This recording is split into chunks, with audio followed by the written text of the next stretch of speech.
आज हम लोग बात करेंगे जर्मनी ने क्यों नामीबिया नरसंहार को दी मान्यता। मतलब कि एक्चुअली पूरी कहानी ऐसी है कि जर्मनी एक देश है और उस जर्मनी ने एक हुए बहुत साल पहले, मतलब लगभग 108 साल पहले हुए एक नरसंहार को रिकॉग्नाइज किया है कि वो नरसंहार था। मतलब कि जर्मनी उसका रीजन तो था, लेकिन आज तक वो ये मानता नहीं था कि वो नरसंहार था। पहली बार उसने मान्यता दी। इसके पहले के वीडियो में मैंने आपको बताया था कि किस तरीके से फ्रांस ने माफी मांगी थी और इसने केवल मान्यता दी है। मान्यता और माफी में एक छोटा सा फर्क है कि मान्यता का मतलब है कि मैं मानता हूं वो नरसंहार था, और माफी का मतलब है मैं दोष भी स्वीकार करता हूं। तो जर्मनी ने दोष नहीं स्वीकार किया, जबकि फ्रांस ने क्या किया था, ठीक है, रवांडा मैसकर के लिए उसने दोष भी स्वीकार कर लिया था। तो आइए बात करते हैं कि जर्मनी ने नामीबिया के नरसंहार को क्यों मान्यता दी और क्या उसके पूरे कारण रहे हैं। तो ये आ सकता है एक क्वेश्चन अगर बनेगा तो ऐसा कि किस यूरोपीय देश ने नामीबिया में औपनिवेशिक युग के कत्लेआम को मान्यता दी है। तो वो कहाँ की है, जर्मनी ने मान्यता दी है। क्या है पूरी कहानी, आइए हम आपसे डिस्कस करते हैं। ठीक है, देखिए ये न्यूज़पेपर्स का है जिसमें दिया है कि Germany recognises colonial era massacre in Namibia as genocide, कि नामीबिया में जो हत्याएं हुई थी उसको वह जेनोसाइड कंसीडर कर रहा है। ठीक है, अब क्यों हत्याएं हुई थी, यहां पर फिर से बिस्मार्क जी हमको याद आते हैं। ठीक है, हमको क्या मतलब, आप भी याद कर सकते हैं उन्हें। बिस्मार्क वही व्यक्ति हैं जिन्होंने अफ्रीका को कहा जाता है स्केल से डिवाइड किया था। और थोड़ा सा अगर आप देखें तो ये लाइनें भी बताती हैं, इतनी सीधे लाइनें की हो सकता है ये स्केल डिवीजन ही रहा हो। तो देखो, अफ्रीका को पूरी तरह से एक्सप्लोर तो किया नहीं गया था, तो ऐसे ही डिवाइड कर दिया था। ठीक है, तो अफ्रीका कहा जाता है it is just like chopping of potato. तो वैसे ही जो ये नामीबिया जगह थी ना, ये जर्मनी के उपनिवेश में प्राप्त हुआ था। जैसे अभी कल एक वीडियो में हमने आपको समझाया था कि वहां पे जो रवांडा नामक जगह थी, ठीक है, वो किसके क्षेत्र में गया था, वो फ्रांस के कब्जे में गया था। वैसे ही नामीबिया का जो ये क्षेत्र है वो नामीब डेजर्ट जो है ये किसके, जर्मनी के उपनिवेश में गया था। ठीक है, अब इस लोकेशन को अगर आप देखें तो यहां पर जस्ट बगल में आपको दिख रहा होगा कि ये अटलांटिक ओशियन है और इधर से ये लैंड लॉक्ड है। ठीक है, इस नामीबिया में दो डेजर्ट्स हैं। एक तो इस वाले पोजीशन को देखें तो ये नामीब डेजर्ट कहलाता है, और इसके इस वाले पोजीशन में देखें तो ये कालाहारी डेजर्ट कहलाता है। ठीक है, नामीबिया में ये दोनों डेजर्ट बहुत फेमस हैं। ठीक है, अगर हम नामीबिया के बारे में और लोकेशन को ट्रेस करें तो हमको मिलता है कि जो अटलांटिक ओशियन है ये इसका बॉर्डर बनाता है। और इसको ठीक तरीके से समझें तो ये आपका नामिक डेजर्ट और ये कालाहारी डेजर्ट होता है। उसके बगल का जो कंट्री है, मैंने हमेशा कहा है कि आप पड़ोसी देशों को ध्यान से देखा करिए। तो उसके ऊपर आप देख रहे हैं एंगोला, बगल में बोत्सवाना, फिर उसके नीचे साउथ अफ्रीका कंट्री जो है वो इसका बॉर्डरिंग स्टेट है।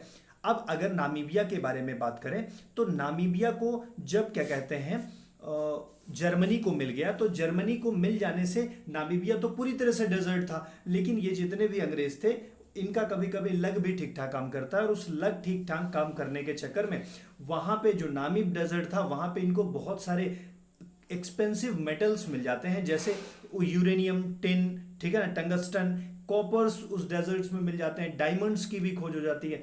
तो इस वजह से क्या होता है, ये उसको कंट्रोल करने के लिए प्रयास करते हैं और नामीब डेजर्ट को क्या करते हैं, स्ट्रेटेजिक लोकेशन मानते हुए उस पर कब्जा करते हैं। तो ये डायरेक्ट कब्जा ना करके एक अपने व्यक्ति को भेजते हैं, और वो उसका नाम था लॉटविन। इन्होंने मेजर लॉटविन को भेजा कि तुम जाओ भाई, तुम वहां का देखरेख करो और वहां पे बनाए रखना कि कैसा अपना कंट्रोल बनाए रखना। अब ये व्यक्ति जो कि ठंड के प्रदेश से सीधे सीधे नामिब डेजर्ट पहुंच गया। डेजर्ट तो ऑलरेडी गर्म होता है, और नामिब डेजर्ट आप देख रहे होंगे कैप्रिकॉन जो है मकर रेखा वहां से गुजरती है, तो कहीं ना कहीं गर्मी तो जो है वो बनी ही रहेगी। अब व्यक्ति वहां पे चला गया तो ये बोर हो रहा था। अब बोर होते हुए व्यक्ति को इसका मन नहीं लग रहा था, तो वहां पे दो जनजातियां रह रही थी। एक जनजाति जिसे नाबा जनजाति कहते हैं और एक हेरोरो जनजाति है। तो ये दोनों जनजातियों को आपस में लड़ा ला करके मजा ले रहा था। इसका मतलब है कि नाबा और हेरोरो जनजाति को आपस में फूट डाल करके लड़ा करके इसका टाइम वहां पे पास हो रहा था। लेकिन धीरे धीरे वहां पे बहुत सारे एक्सप्लोरेशन होते गए और वहां वहां पे बहुत सारे मिनरल्स भी मिलते गए। अब अगर मैं थोड़ा सा और समझाऊं तो एक्चुअली ये पूरी कहानी कैसे थी मजे लेने वाली, कि ये जो दोनों जनजातियां थी ये फार्मर्स हुआ करते थे और इनके पास मवेशी हुआ करते थे, किसान थे, इनके पास जानवर हुआ करते थे और ये जानवरों को ही चरा करके अपना जीवन निर्वाहन करते थे। और ये हमको भी पता है, आप सारे लोग जानते, नहीं जानते तो जानिए, कि अफ्रीकन कॉन्टिनेंट में वायरस का स्प्रेड होना बहुत ही कॉमन बात हुआ करती थी।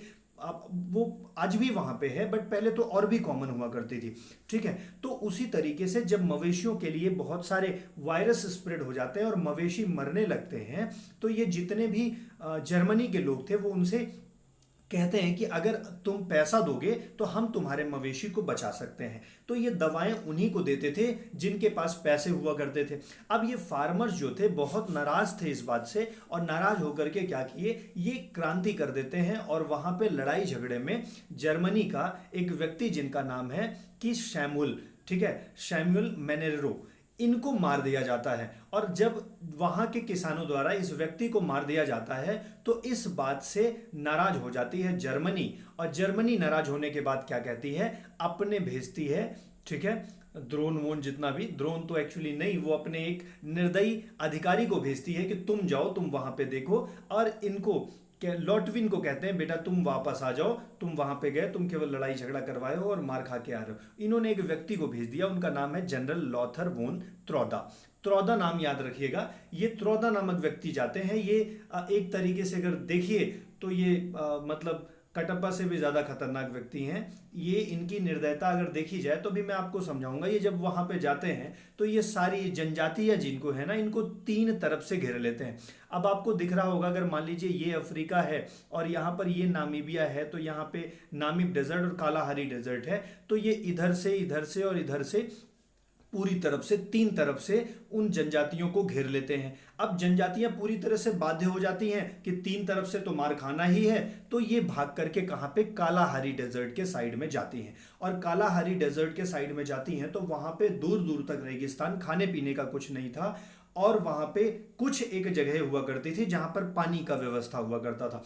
लेकिन ये जो त्रौता नाम का व्यक्ति था ना, इन्होंने पानी को भी पॉइजन करवा दिया था, मतलब उसमें भी जहर डलवा दिया था, जिसकी वजह से ये सारे के सारे व्यक्ति जो है वो मारे गए। मतलब कुछ तो शूटिंग से मारे गए, कुछ लोग डेजर्ट में भूखमरी के शिकार हो गए, और जो बचे थे बेचारे, ठीक है, उन वो क्या कहते हैं, पॉइजन होकर के मर गए। कुछ जो बच गए उनको स्लेव बना लिया गया, सेक्स स्लेव के रूप में उनको यूज करते थे, उनका क्या कहते हैं, शोषण किया जाता था, उनको काम में यूज किया जाता था। तो पूरी तरह से ये ट्रौटा नाम के व्यक्ति ने जाकर के वहां पे नरसंहार कर दिया। अब ये जो नरसंहार हुआ था उसमें ऐसा माना जाता है कि लगभग 80,000 लोग मरे। तो आपके मन में आ रहा होगा, सर हम तो, कोई दिक्कत नहीं, अभी थोड़ी देर पहले आपने कहा था कि लगभग 8 लाख लोग मरे थे, तो ये 80,000 है, टेंशन लेने की बात नहीं है, कम लोग हैं। नहीं, वर्तमान में भी अगर देखा जाए तो नामीबिया की जनसंख्या 25 लाख है, तो पहले तो और भी कम रही होगी, और मान लीजिए जितने भी रहे होंगे उसमें से 80,000 लोग मर जाना, ये क्या कहते हैं, बहुत बड़ी बात है परसेंटेज में देखा जाए तो। ठीक है, तो ये जितनी कहानी हुई थी, ट्राइबल का सफर हुआ था और वो लोग क्या कहते हैं मारे गए थे, इसे जो है अभी जर्मनी ने कहा है कि हाँ ये मैसकर हम मानते हैं और हम आपको 1 अरब यूरो डॉलर दे रहे हैं, यूरो दे रहे हैं, 1 अरब यूरो दे रहे हैं, ताकि जितने लोग मारे गए थे उन लोगों को आप आर्थिक मदद दे सकें।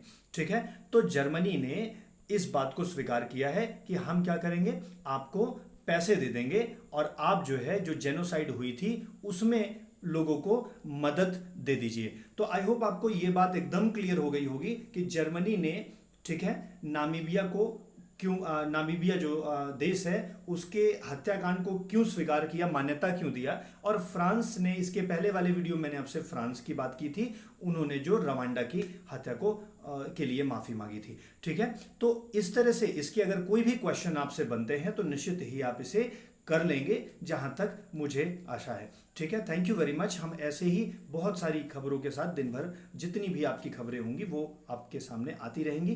क्वेश्चंस भी जो होंगे हम उन्हें कलेक्शन करके आपको दे दिया करेंगे। Thank you very much.